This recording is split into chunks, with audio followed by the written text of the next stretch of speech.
Hello guys, welcome back to the channel and welcome back to elite wrestling. तो guys हमेशा की तरह ही आज भी हम AEW कंपनी के बहुत ही बड़े और बहुत सारे अपडेट्स के बारे में बात करने वाले हैं। और गाइज आज इस वीडियो में हम जानने वाले हैं कि क्या डेनियल ब्रायन का AEW कंपनी में डेब्यू कैंसिल हो चुका है और फिलहाल में Daniel Bryan AEW company join करने वाले हैं। इसके ऊपर टोनी खान का क्या कहना है। एक AEW सुपरस्टार ने अपने फियांसी को प्रपोज कर दिया है। प्रोबेबली AEW कंपनी ने एक और सुपरस्टार को अपनी कंपनी के अंदर साइन कर लिया है। और हाल ही में जैक राइडर ने भी दिखा दिया है कि जैक राइडर कितने खतरनाक सुपरस्टार बन सकते हैं। और इसी वीडियो में मेरे पास आपको बताने के लिए काफी अच्छी अपडेट है, जो अपडेट आपको जरा भी मिस नहीं करनी चाहिए। तो गाइज ये वीडियो एकदम आखिर तक जरूर देखना और ऐसे ही AEW कंपनी से रिलेटेड हर एक न्यूज, रूमर और अपडेट और AEW कंपनी के हर एक शो का रिव्यू पाने के लिए हमारे चैनल को सब्सक्राइब करना मत भूलना। लेकिन गाइज अब ज्यादा देर ना लगाते हुए चलिए ये वीडियो शुरू करते हैं। पर गाइज ये वीडियो शुरू करने से पहले मैं आपको बताना चाहूंगा कि मैंने हमारे चैनल पर एक पोल किया था, जहां पर मैंने आपको पूछा था कि क्या आप AEW के डार्क और डार्क एलिवेशन शो का हमारे चैनल पर रिव्यू चाहते हैं या नहीं। क्योंकि मैं जनरली AEW के डार्क और डार्क एलिवेशन शोज का रिव्यू नहीं करता, क्योंकि AEW के ये शोज आप फ्री में AEW के ऑफिशियल यूट्यूब चैनल के ऊपर देख सकते हैं। पर हाल फिलहाल में शोज के ऊपर भी काफी बड़ी बड़ी चीजें हो रही है, इसीलिए मैंने हमारे चैनल की कम्युनिटी पोस्ट के ऊपर पूछा था कि क्या आप AEW के डार्क और डार्क एलिवेशन शो का रिव्यू चाहते हैं या नहीं, क्योंकि आप वैसे भी ये पूरे के पूरे शोज फ्री में देख सकते हैं। और मुझे लगता है कि प्रोबेबली ये कम्युनिटी पोस्ट ज्यादा लोगों तक नहीं पहुंची, क्योंकि इस कम्युनिटी पोस्ट के ऊपर करीब 900 लोगों ने ही वोट किया है। पर उनमें से भी मोर देन 70% लोग चाहते हैं कि मैं AEW के डार्क और डार्क एलिवेशन शो का रिव्यू करूं। इसीलिए हम कल से AEW के डार्क और डार्क एलिवेशन शो का भी रिव्यू करने वाले हैं। और आपको ये रिव्यू वीडियोस भी AEW के डायनामाइट शो के रिव्यू वीडियोस की तरह सुबह सुबह देखने को मिलने वाली है।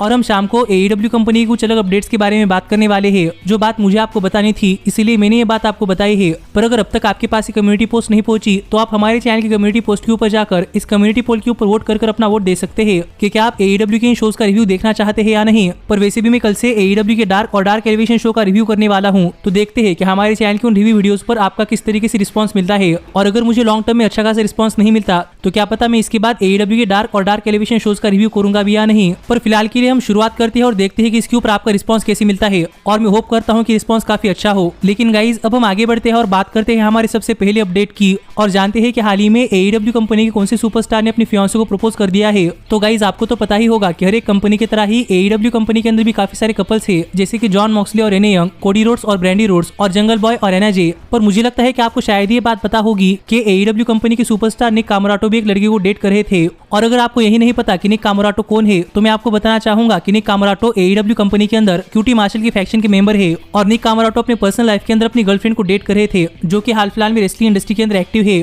और वो रेसलिंग इंडस्ट्री के अंदर रेसलर नहीं बल्कि रेफरी का रोल करती है। और हाल ही में एक इंडिपेंडेंट शो के ऊपर निक कामोराटो ने अपनी गर्लफ्रेंड को शादी के लिए प्रपोज कर दिया है। और हर एक टिपिकल कपल की तरह यहाँ पर निक कामोराटो ने कहा कि निक कामोराटो की गर्लफ्रेंड ने उनके सुख में और दुख में दोनों ही साथ दिया है। इसीलिए निक चाहते हैं कि वो अपनी पूरी की पूरी लाइफ उनके साथ स्पेंड करे। जो बातें कहकर यहाँ पर निक ने अपनी गर्लफ्रेंड को शादी के लिए प्रपोज किया। और यहाँ पर पूरा का पूरा क्राउड निक की गर्लफ्रेंड को हाँ कहने के लिए कह रहा था। और यहाँ पर निक की गर्लफ्रेंड ने भी हाँ कहा है, जिससे हम समझ सकते हैं कि शायद अब फाइनली निक कामोराटो और उनकी गर्लफ्रेंड ये दोनों ही शादी करने वाले हैं। पर अब तक इन्होंने अनाउंस नहीं किया कि शादी कब करने वाले हैं। पर एक दूसरे के साथ एंगेज होने के ऊपर इन दोनों को कांग्रेचुलेशन। और आप भी मुझे कमेंट कर बताइए कि इसके ऊपर आपका क्या कहना है। लेकिन गाइज अब हम आगे बढ़ते हैं और बात करते हैं हमारे अगली अपडेट की, और जानते हैं कि AEW कंपनी ने अपनी कंपनी के अंदर और एक कौन से सुपरस्टार को साइन किया है। तो गाइज आपको तो पता ही होगा कि AEW हाल फिलहाल में अपनी कंपनी के अंदर काफी सारे सुपरस्टार्स को साइन कर रही है। और यहाँ पर AEW को ऐसा लग रहा है कि AEW को अपनी कंपनी के अंदर बहुत सारे सुपरस्टार्स को साइन करना चाहिए, क्योंकि आने वाले दिनों के अंदर AEW कंपनी काफी बड़ी ग्रो होने वाली है और उनके पास काफी सारा टीवी टाइम आने वाला है। तो इसीलिए भी AEW काफी सारे सुपरस्टार्स को अपनी कंपनी के अंदर साइन कर रही है। और हाल ही में AEW ने अनाउंस किया था कि AEW ने थंडर रोजा को अपनी कंपनी के अंदर साइन कर लिया है। पर इसके बाद अभी AEW कंपनी की एक और फीमेल सुपरस्टार यानी कि एमी साकुरा ने अपने सोशल मीडिया हैंडल्स के ऊपर एक ट्वीट डाला, जिस ट्वीट के अंदर एमी साकुरा ने कहा कि एमी साकुरा ने यूनाइटेड स्टेट्स के लिए एक वन वे टिकट खरीद लिया है और आज के बाद एमी साकुरा यूनाइटेड स्टेट्स के अंदर ही रहने वाली है। तो इसी को लेकर हाल ही में एमी साकुरा के इस ट्वीट के बाद ऐसे बहुत सारे रूमर सामने आ रहे हैं कि प्रोबेबली AEW कंपनी ने एमी साकुरा को अपनी कंपनी के अंदर साइन कर लिया है। पर गाइस जहां तक मुझे याद है, वहां तक तो मुझे ऐसा लगता है कि एमी साकुरा पहले से ही AEW कंपनी के लिए काम करती थी और वो AEW कंपनी के साथ अंडर कॉन्ट्रैक्ट थी। पर क्या पता इस पैंडेमिक के चलते AEW ने एमी साकुरा को अपनी कंपनी से रिलीज कर दिया हो, जो कि हमें पता भी ना हो। लेकिन अब दोबारा से AEW ने एमी साकुरा को अपनी कंपनी के अंदर साइन कर लिया हो, जो बातें तो हमें कुछ क्लियरली नहीं पता। लेकिन हाल ही में एमी साकुरा को लेकर जो अपडेट आ रही है, वो अपडेट हमें बताती है कि AEW कंपनी ने एमी साकुरा को अपनी कंपनी के अंदर परमानेंटली साइन कर लिया है। तो अब देखना पड़ेगा कि AEW कंपनी के अंदर एमी साकुरा का फ्यूचर कैसा होता है। पर गाइज अगर आपको नहीं पता कि एमी साकुरा कौन है, तो मैं आपको बताना चाहूंगा कि एमी साकुरा जापानीज रेसलिंग की एक लेजेंड है। और AEW कंपनी के ऊपर जितनी भी जापानीज फीमेल सुपरस्टार्स काम करती है, जैसे कि हिकारू शिडा, रिहो और युका साकाजाकी, इन सबको एमी साकुरा ने ही ट्रेन किया है। जिससे आप समझ सकते हैं कि एमी साकुरा जापान के अंदर कितनी बड़ी लेजेंड है। तो देखना पड़ेगा कि अब एमी साकुरा AEW कंपनी के अंदर क्या क्या करती है। और आप भी मुझे कमेंट कर बताइए कि इसके ऊपर आपका क्या कहना है। लेकिन गाइज अब हम आगे बढ़ते हैं और बात करते हैं हमारी अगली अपडेट की और जानते हैं कि हाल ही में जैक राइडर ने कैसे दिखा दिया है कि जैक राइडर एक काफी टफ रेसलर है। तो गाइज आपको तो पता ही होगा कि WWE ने जैक राइडर को अपनी कंपनी से रिलीज कर दिया था और अब जैक राइडर काफी सारे इंडिपेंडेंट रेसलिंग और TNA इम्पैक्ट रेसलिंग के लिए काम कर रहे हैं। और हाल फिलहाल में जैक राइडर ने अपना नाम चेंज कर अपना नाम मैट कार्डोना रख लिया है। पर अपना नाम चेंज करने के साथ ही जैक राइडर भी काफी वायलेंट हो चुके हैं, क्योंकि गाइज हमने WWE के अंदर देखा था कि WWE के अंदर जैक राइडर काफी फन लिविंग सुपरस्टार थे। पर हाल ही में WWE कंपनी से रिलीज होने के बाद जैक राइडर ने GCW कंपनी के अंदर निक गेज को उनके GCW वर्ल्ड हेवीवेट चैंपियनशिप के लिए चैलेंज किया था। और गाइज ये मैच कोई नॉर्मल मैच नहीं था बल्कि एक डेथ मैच था, जिस मैच में काफी सारे ट्यूबलाइट्स का भी इस्तेमाल हुआ था। और अगर आपको याद नहीं तो मैं आपको बताना चाहूंगा कि निक केज वही सुपरस्टार है जो कि हम इस वीक के AEW के डायनामाइट शो के ऊपर डेब्यू करते हुए दिखाई दिए थे, जिससे आप समझ ही सकते हैं कि यहाँ पर निक केज को तो डेथ मैच का एक्सपीरियंस था ही, पर इसके बावजूद भी जैक राइडर इस मैच के अंदर एक अल्टीमेट विलन बनकर उतरे और एक काफी खतरनाक डेथ मैच रेसल करने के बाद फाइनली जैक राइडर ने निक केज को GCW वर्ल्ड हेवीवेट चैंपियनशिप के लिए हरा दिया है और जैक राइडर बन चुके हैं नए GCW चैंपियन। और यहाँ पर जैक राइडर यानी कि मैट कार्डोना काफी बड़े विलन दिखाई दे रहे थे, क्योंकि गाइस जैक राइडर के मैच जीतने के बाद पूरे के पूरे क्राउड ने जैक राइडर के ऊपर वो सब चीजें फेंक कर मारी है जो कि उनके हाथ में आई, जिससे आप समझ सकते हैं कि हाल फिलहाल में जैक राइडर यानी कि मैट कार्डोना का कैरेक्टर कितना चेंज हो चुका है।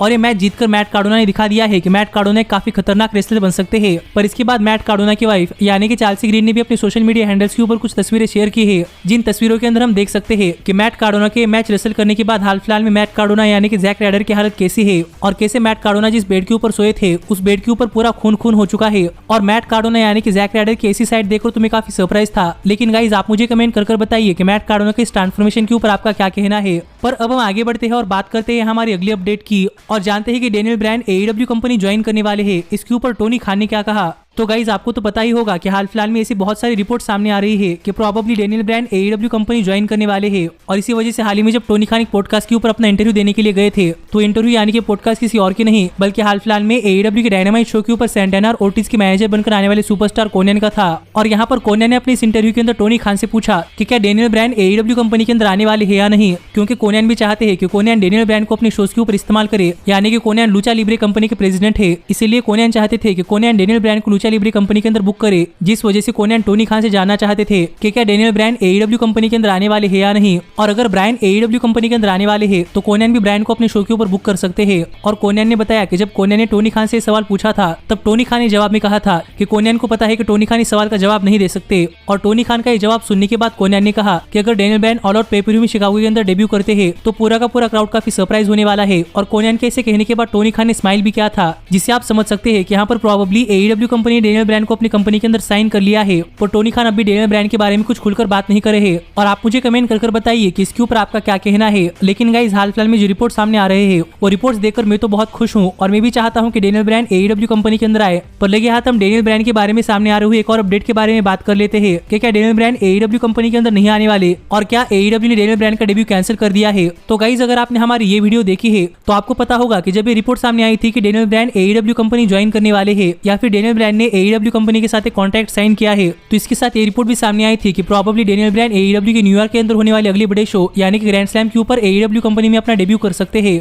और ये रिपोर्ट सामने आने के बाद हाल फिलहाल में AEW कंपनी के ग्रैंड स्लैम शो की टिकट्स भी काफी अच्छी तरीके से बिक रहे हैं। पर इस सब के बाद ऐसा लगता है कि प्रोबेबली AEW ने डेनियल ब्रायन का डेब्यू कैंसिल कर दिया है, क्योंकि हाल ही में bodyslam.net की तरफ से एक रिपोर्ट सामने आई है जो रिपोर्ट हमें बताती है कि AEW सबसे पहले डेनियल ब्रायन को अपनी कंपनी के अंदर लाने के लिए बातचीत कर रही थी और डेनियल ब्रायन करीब 2-3 हफ्तों से AEW कंपनी से बातचीत कर रहे थे। और जब AEW कंपनी और डेनियल ब्रायन एक दूसरे से बातचीत कर रहे थे तब AEW का प्लान था कि डेनियल ब्रायन AEW के न्यूयॉर्क के अंदर होने वाले शो यानी कि ग्रैंड स्लैम के ऊपर डेब्यू करे। पर इसके बाद अचानक से CM पंक भी सामने आ गए और AEW कंपनी और CM पंक के बीच में भी एक डील हो गई और हाल फिलहाल में CM पंक भी AEW कंपनी के साथ साइन हो चुके हैं और अब CM पंक शिकागो के अंदर डेब्यू करने वाले हैं। तो इसी वजह से रिपोर्ट हमें बताती है कि CM पंक के AEW कंपनी ज्वाइन करने की वजह से AEW को डेनियल ब्रायन के डेब्यू के प्लान्स कैंसिल करने पड़े हैं और अब AEW डेनियल ब्रायन के डेब्यू प्लान्स के ऊपर दोबारा से काम कर रही है। जिस रिपोर्ट के ऊपर आपका क्या कहना है आप मुझे कमेंट कर बताइए। पर गाइज मुझे ऐसा लगता है कि हाल फिलहाल में CM पंक और डेनियल ब्रायन दोनों ही AEW कंपनी के अंदर आने वाले हैं और डेनियल ब्रायन का AEW कंपनी में डेब्यू तो काफी छोटा डेब्यू नहीं होने वाला, लेकिन CM पंक करीब 7 साल बाद रेसलिंग के अंदर रिटर्न करने वाले हैं।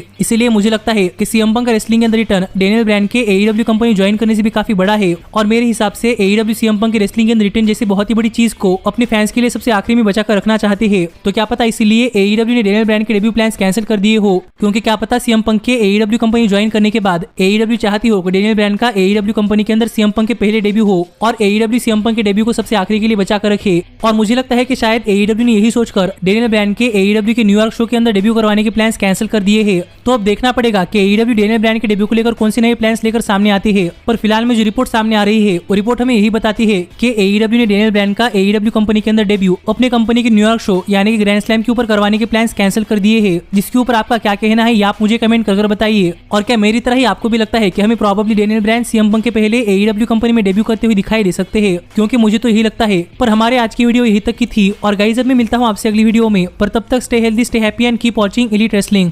Hey, did you like that video? Click the screen for more. And where do you think you're going? Check out our official merchandise page and to support the entire cast. And thanks so much for being the elite. The elite. The elite. What, Nick, you're not going to sing it all with me this time?